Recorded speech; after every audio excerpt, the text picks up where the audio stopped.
You can keep on talking for hours together and for the complete day. But if we analyze, because of the British rule, we find that Hinduism has gone down. And especially the Britishers, they came to India to do business and they changed many of the religious beliefs of the Hindus. That's the reason late towards the 18th century and 19th century, there was a surge of Hindu reformers. And the pioneer among the Hindu reformers was a person by the name Raja Ram Mohan Roy. Raja Ram Mohan Roy, he was from Bengal and he was born in 1772. And he preached that you should believe only in one God, should not do idol worship. He was against the caste system. And he wrote a book in 1803. He learned Persian, English as well as Arabic. And in that book, he condemned idol worship. He said he does not even agree in the avatar. And he started a new trust by the name of Brahma Samaj. And this Brahma Samaj, in the trust deed, he writes that no sculpture, no graven image, no picture, no painting, no photograph should enter the building. And later on, there were many offshoots of the Brahma Samaj, and all of them, they had the common teachings that Almighty God is one. He has got no images. There are no idols of Almighty God. Almighty God has got no avatar. They were against idol worship. And regarding believing in the cycle of birth, death, and rebirth, this was optional. If you want, you can believe. If you don't want, you don't believe. The other great reformer, which was offshoot of Brahma Samaj, was Justice Ranade. Justice Ranade, he was the person who started the Pratna Samaj. I hope you're aware of Pratna Samaj. Are you aware of Pratna Samaj? Very good, you're aware of Pratna Samaj. How many of you know about Justice Ranade? How many of us? This person, he started an offshoot of Brahma Samaj, and he even preached against caste system. He even preached that the widows, the women, they should remarry. He even preached that the women should be educated. The other great reformer amongst the Hindu was Swami Dayananda Saraswati. He started in 1875 the Arya Samaj, and the three Pandits, they are from Arya Samaj. What he said, that we should strictly follow the Vedas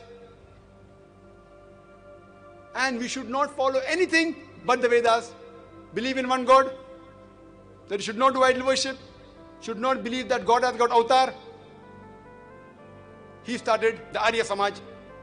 We even have one more famous reformer by the name of Swami Vivekananda. He was the founder of Sri Ramakrishna Mission. And he said that Hinduism is a misnomer. We should call the followers as Vedantists.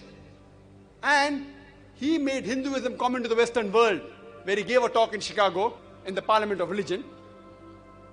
We find that many Hindu reformers were there. They tried to improve the teachings of Hinduism. And today we come to know from history that the Britishers, they had come to India to do business. They came to India about a few centuries back. They came for doing business, but they looted our country. They even ruled our country. And these Britishers, they changed the religious belief of the Indians. And these people, they saw to it that they changed the philosophy of Hinduism. So we find a surge of Hindu reformers, especially in the late 18th century and the 19th century. For example, as I mentioned, Raja Ram Mohan Roy, example of Vivekananda, example of Swami Dayananda Saraswati, Justice Ranade. And these people, they were reformers. And people may wonder that all these things that I mentioned in my talk about the facts of Hinduism that I mentioned, they weren't concoction. But I received all these guidance about Hinduism from these great reformers like Raja Ram Mohan Roy and Justice Ranade. And after I read this book, these people are great scholars. I am just a student of comparative religion. I'm not a scholar. When I read the books of these scholars, I, being a student of comparative religion, I don't take anything for granted. Whatever they said, I checked up whether are they available in the sacred scripture of the Hindus. And after verifying them, I have mentioned the facts of Hinduism while quoting the references of the Hindu scriptures. And all the facts I mentioned about Hinduism, I have also mentioned the references from the Vedas as well as the other scriptures like Upanishads, like Bhagavad Gita, etc. Those Hindus who strictly believe in the Vedas, they don't believe in any other scripture of Hinduism. So even if you remove all the other references of the Hindu scriptures, whatever references I've given, I have quoted the Vedas as well as the other scriptures. If you remove the references of the other scriptures, yet the message of Hinduism is the same.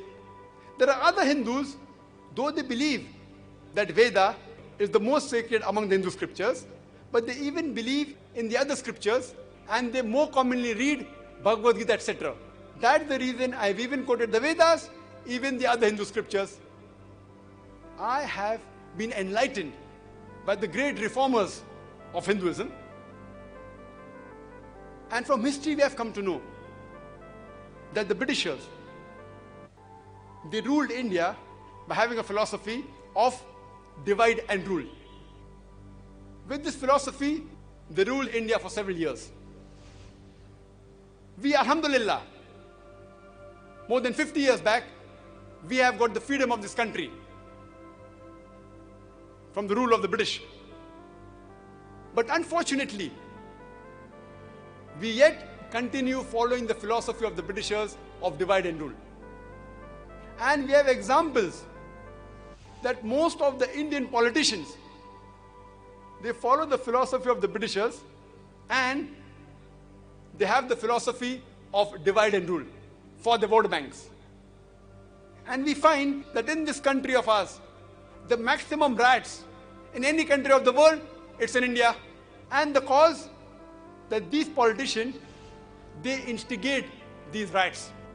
They follow the philosophy of divide and rule. And many people say that the politicians, they add fuel to the fire. I disagree. The politicians of India, they don't add fuel to the fire. These people, they add fire to the fuel.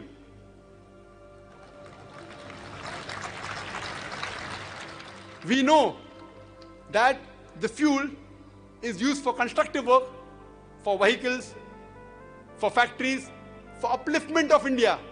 But these people, they add fire to the fuel and they cause the destruction of India. All the politicians aren't like that. But most of them, they add fire to the fuel and they use it as a vote bank. Most of them, if not all, irrespective whether they're Hindu politicians, Muslim politicians or Christian politicians. And there was an article which came in the Times of India a few weeks back. It said that according to Japan, in the next 20 years, India will be a superpower. And it's my humble request to my dear Hindu brothers, to my dear Muslim brothers, to my dear politicians of this great country of India. It's my humble request that you people, you should understand. You should follow the sacred scriptures. Go back to the sacred scriptures of Hinduism and of Islam. And if we follow our sacred scriptures, inshallah, God willing, in the next 20 years, India will be a superpower. India will be better than America and the European countries.